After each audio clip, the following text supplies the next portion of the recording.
to me. Many challenges that burden me. My heart's center shines and calls to me. This is who I choose to be.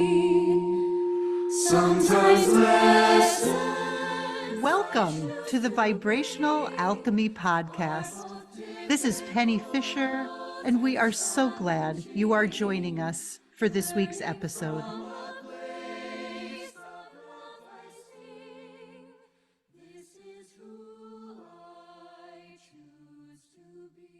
Hello, all you beautiful souls. I am so grateful and honored to be with you this week, as always.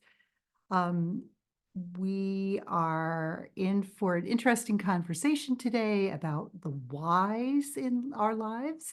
But first, as always, I want to just check in with you and see how you're doing with all the shoulding on yourself. I'm hoping you're finding lots of places where you do that, places where you've probably been doing it unconsciously for decades, if not lifetimes. And I hope that you are finding ways to release all of those obligations, those old identities that don't serve you anymore, with ease, with balance and ease, with love and grace, so that you can come more and more into alignment with your beautiful and loving, divine, and perfect selves. Before we get started, I have two quick pieces of information I want to share with you. The first is we've got another free Awaken Your Inner Magic workshop coming up on June 6th. This is a virtual event. It'll start at 7:30 p.m. Eastern.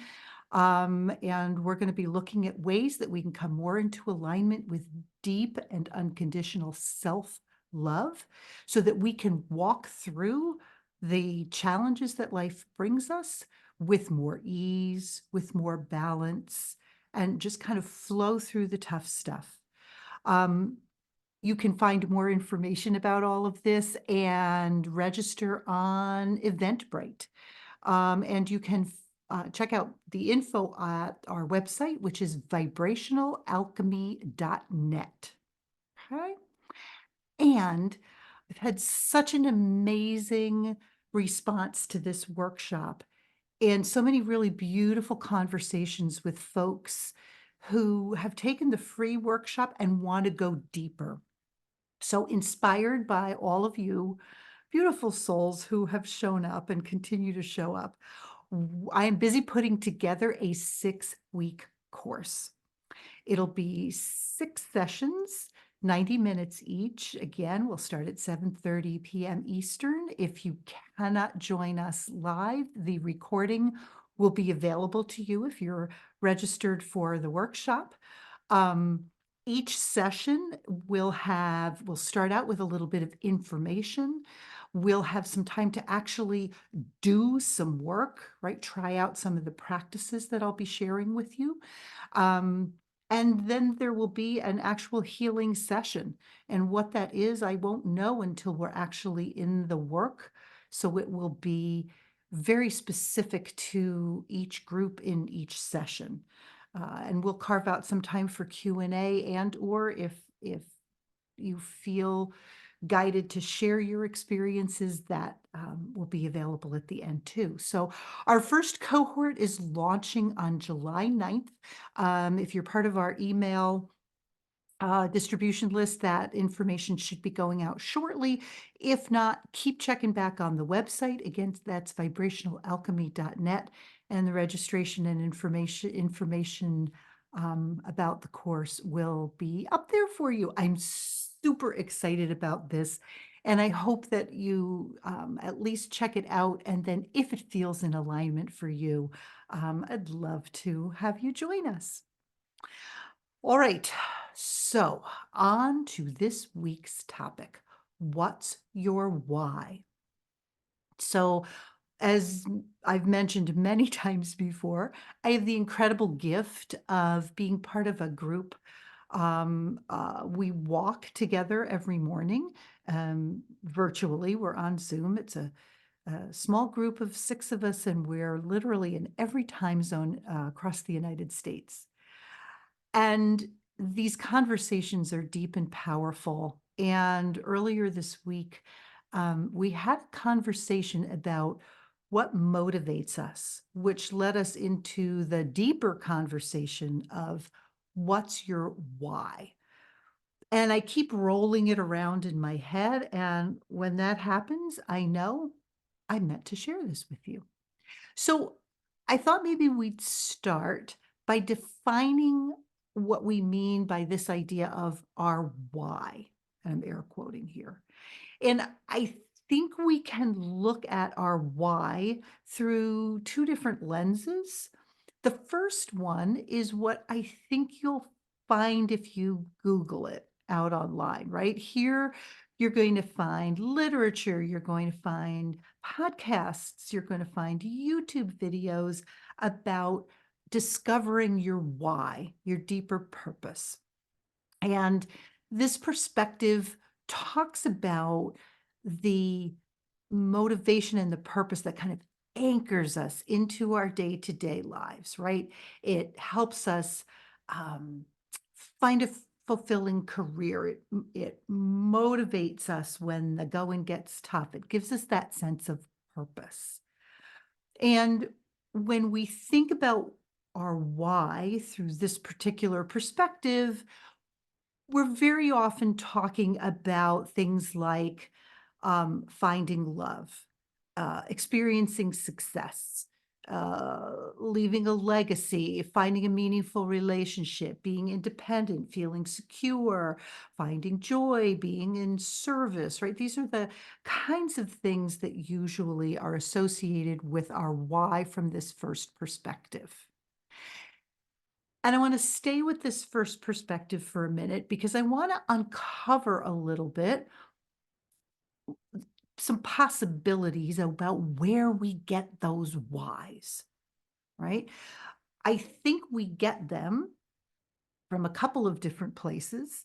And the first one is probably from our families, right? Our parents exert, whether intentionally or unintentionally, tremendous influence over us. And even though they might not explicitly tell us what should motivate us, and remember, last week's episode was about not shoulding on yourself, right? But here's a place we can understand the should aspect of our motivation or life purpose a little bit more deeply. When we're children, we are incredibly sensitive, incredibly observant, incredibly tuned in. And so whether our parents mean to influence us or not, they do. And we read their language, their body language, their emotions, their responses to us, their responses in the world when they think we're not watching, right? And from this, we get a sense of what our why should be, right? So, my personal example is I grew up in a house where I was very overtly and explicitly told that I needed to do something with my life. I needed to find a job for myself where I could give back the gifts and the talents that I had been given. And at the same time, I watched my parents struggling with financial security.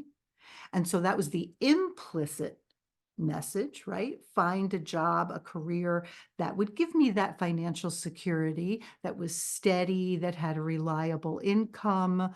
And so when I think about the fact that I ended up in public education, it makes perfect sense to me. That career literally ticked every box in my parents' implicit and explicit message to me about my why that would anchor my life, right?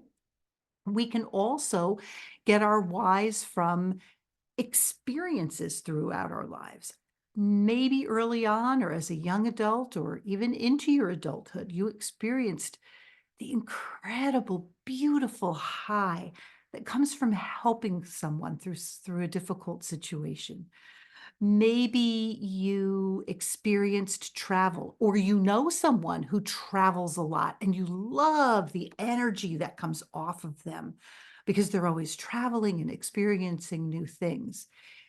You might choose as part of your why to step onto that path, right? Traveling brings me joy, helping other people brings me joy. Those things are beautiful. The flip side of that coin, I kind of alluded to a minute ago with my own parents as I watched them struggling with choices and circumstances that were far beyond their control in terms of financial security. And because of that, I believe that that experience, separate from my parents' implicit messages, but that experience led me to determine my why, which was, to have a healthy bank account, to have a steady, reliable job, right? So those two pieces are part. And we talked about this in last week's episode 28, called Stop Shitting on Yourself. We get our motivations from the structures that acculturate us as we grow, right? So our society will tell us that our why should be to be successful, right? To stay in a long-term relationship, to accrue and acquire a lot of stuff, right? Organized religion, for example, might tell us that our why should have to do with being, and I'm air quoting here, a good person. And that leads us to our why should be living in alignment with a particular moral or ethical code of conduct. It might tap into a why that has to do with, and this sounds terrible, but when we think about a lot of religious structures that try to tell us that we're broken or unworthy, right? It could be this why of constantly chasing this feeling of being worthy, of being good enough, right? And our economic structures tell us that we, again, should have a why that drives bank account balances, investments, insurance policies, right? Like you could just keep going on and uncovering this.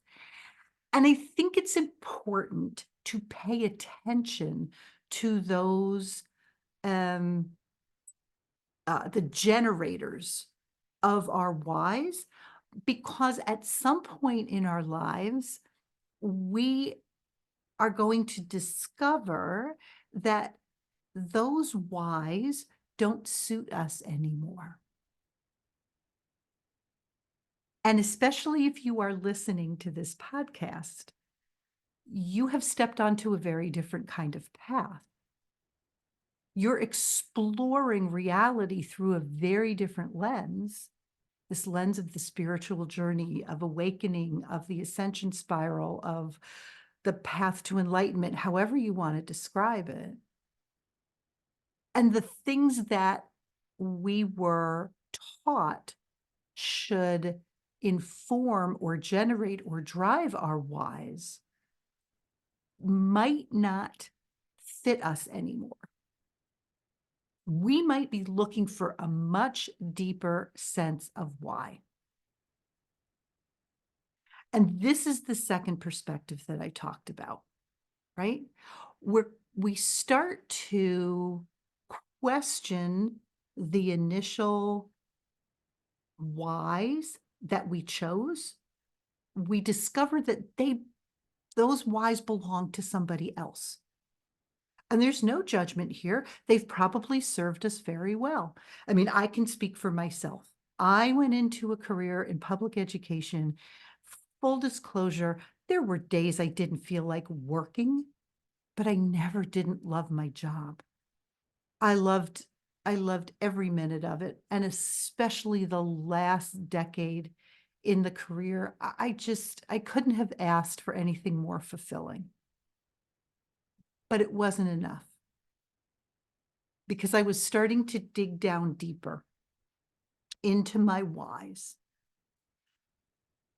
And as we sit with that and we acknowledge that we're looking for something more ah, meaningful, profound, maybe is the words, because I think we are realizing that we are truly aspects of source energy, right? In whatever way you experience source.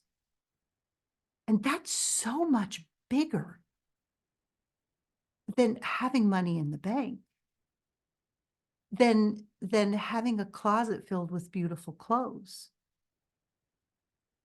It's so much bigger than having an investment portfolio or the car of my dreams. If I really am source energy, if I really am of the divine, if that is my blueprint, then my why, my reason, my motivation, my purpose feels in my body so much more expansive. And as we continue down that path, we find that we are led to this place of service, but it's not just about putting everyone before ourselves. It's not just about fixing other people's problems and making everyone else happy. It's about doing our own inner work. It's about healing ourselves from old wounds and old traumas, releasing and shedding old identities. And oh my gosh, just before I hopped on here to record this, I was a bunch of things popped up on my Facebook feed about people I follow and trust about these tremendous solar flares and solar storms that we've been experiencing. Literally being an infusion of higher level consciousness energy that's burning away what we don't need anymore as we step into this next level of consciousness and remembering of who we really are. And when we step into that place of knowing and remembering who we are,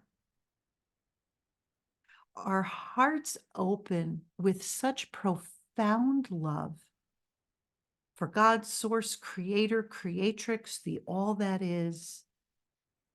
And when we realize that we are that, right? I am that I am. I am that. I am. I am that I am. We are that source energy.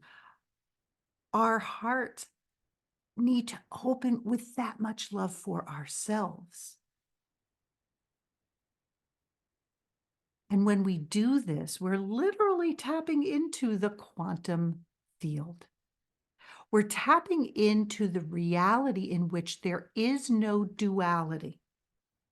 There's no us and them. There's no this and that. There's no separation. Because if I am source energy, then so are you. So is the cashier at my local grocery store. And so is the human being who cut me off in traffic this morning. There's no separation. When we get that level of connectivity, we understand that every nuance of our vibration has a profound effect on everyone who is tapped into the quantum field, whether they're aware of it or not. Right? And the human being who maybe cut me off on the road is tapped into the field, but in a very different way, at a very different vibrational level. We realize that doing our own work, and cultivating this deep, unconditional, unwavering love for ourselves has a much more significant impact on the collective than we could ever have if we tried to change things, fix things, change anyone, heal anyone. Listen, you probably heard this over and over again, either as a child or later in life, and any of you who are parents or caregivers of young children, you probably find yourself saying this to them as well, right? You can't control what someone else does. All you can control is yourself. We heard it, we say it. I haven't said it to my kids forever. I say it to clients too. And listen, the reality that we have control, and again, I'll air quote, control over anything is a grand illusion.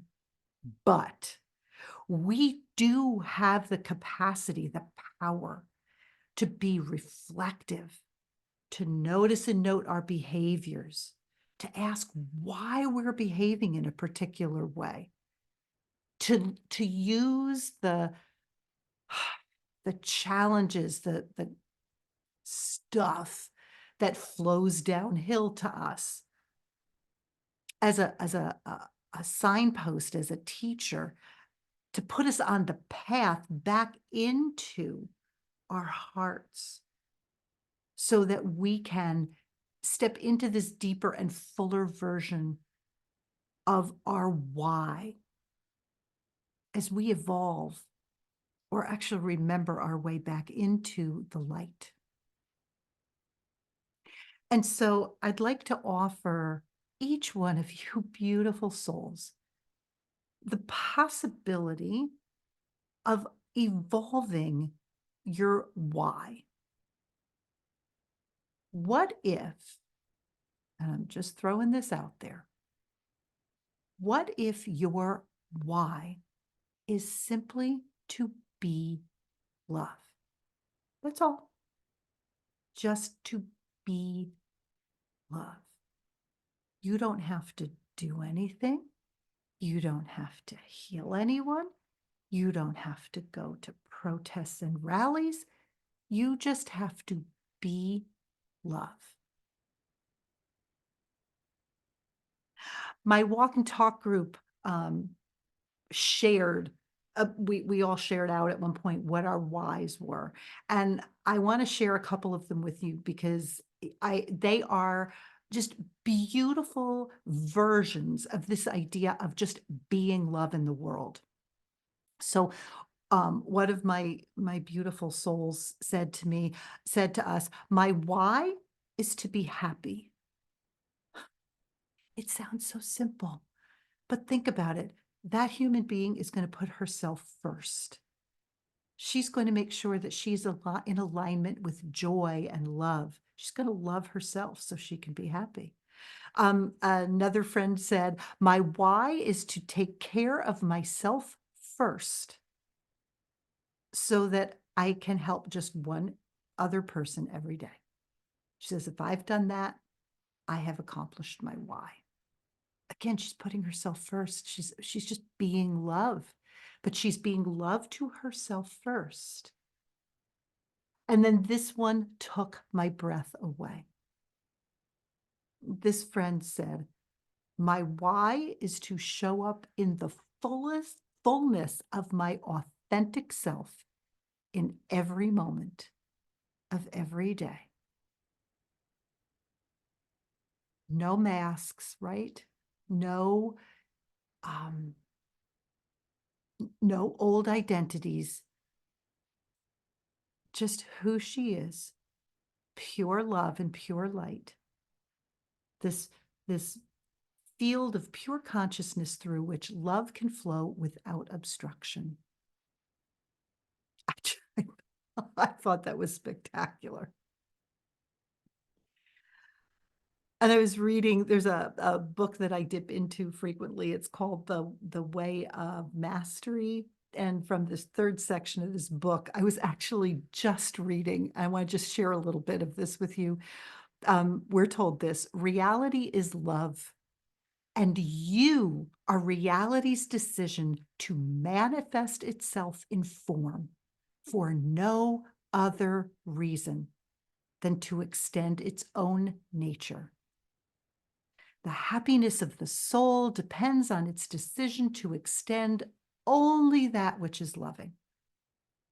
As you come truly to allow love to be your beloved and set aside all other needs, the need to hold on to the house, the need to have certain dollars in the bank, the need to have certain people in your life, as you come to see that all of that is part of the world of illusion, as you come to love love, you will come to love yourself.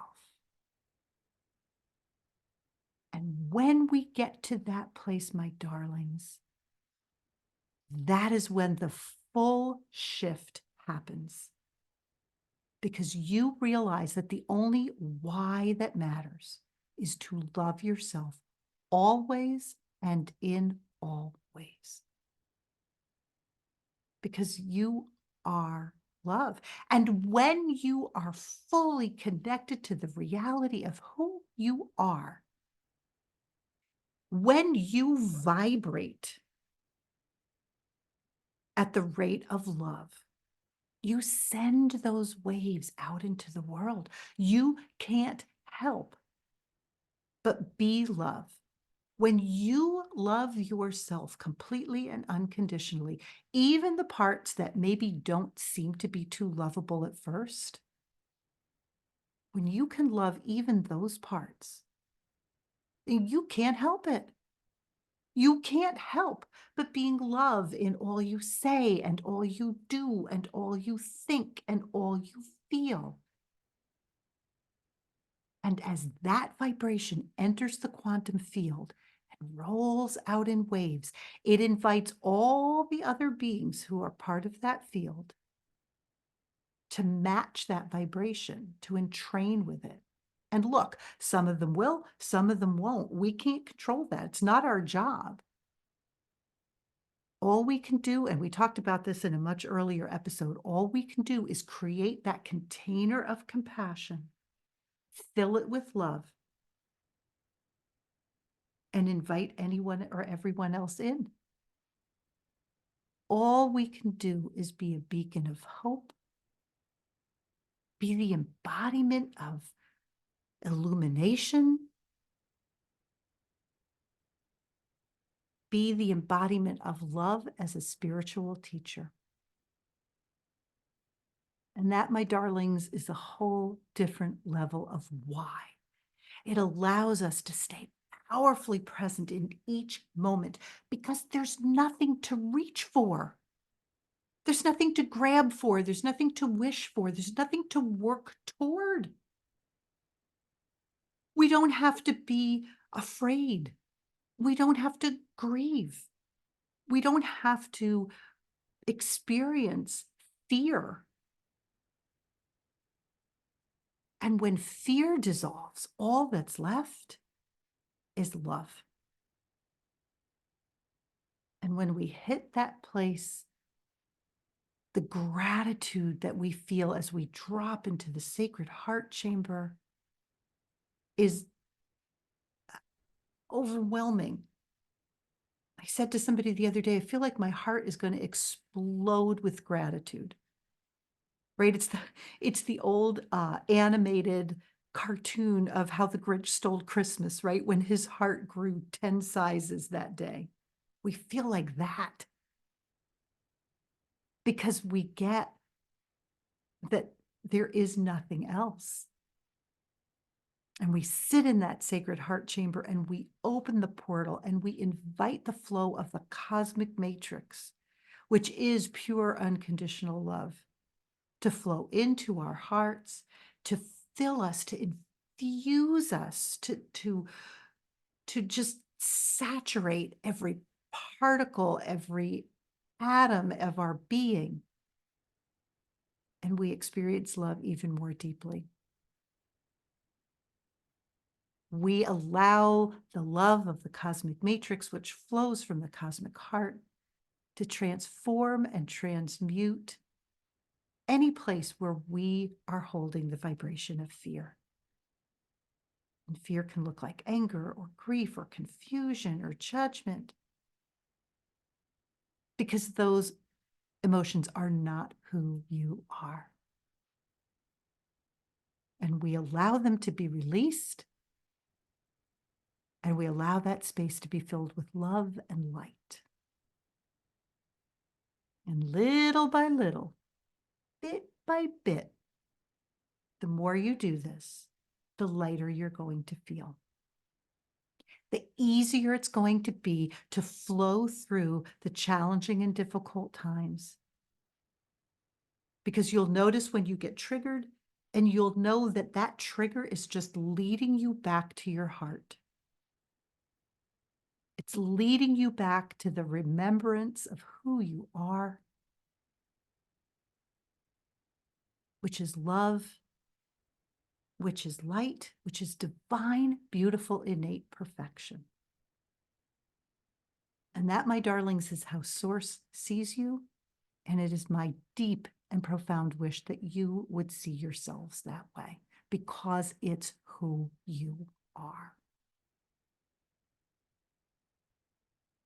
So I hope that you've got permission to possibly think about embracing a different kind of why.